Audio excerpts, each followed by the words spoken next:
Maria, Atisa Manalo. So, Atisa, you have a successful thriving business and a successful pageant past. Why did you risk all of that and compete in Miss Universe Philippines?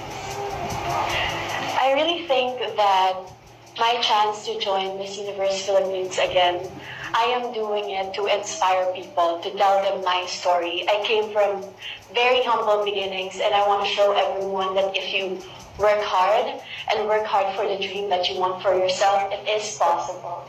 And I think that's a story that I haven't told people throughout my other pageant journey and also my business journey. That's why I joined again. Now, in one of your videos, I was amused that you were twirling a baton.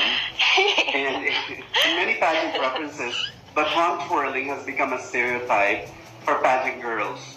What do you say to people who might see you as a stereotypical pageant queen?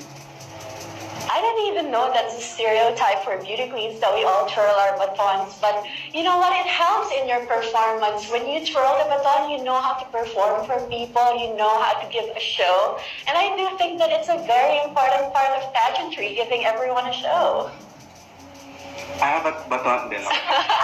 Sample.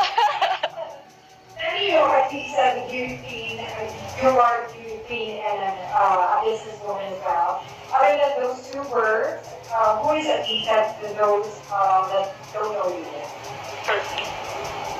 I think for my family and my friends, I am someone who is always there for them. I am someone who is caring, and I do think that if I have the ability to help people, especially people who are close to me, my loved ones, my friends, and my family, everything I do is for them. So I do think that's the image that I want other people to know as well, that if I want to achieve something, if I want to work hard for something, that it is possible for me.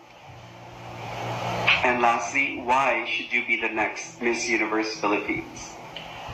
I think I should be the next Miss Universe Philippines because I really think that I have a story to tell. I think that a lot of the Filipinos need an inspiration to see that it doesn't matter where we come from in life. It doesn't matter our life circumstances. I was born from very humble beginnings. It does not define your potential. What defines your potential is how you work hard for your dreams and what you do to achieve those dreams. Thank you.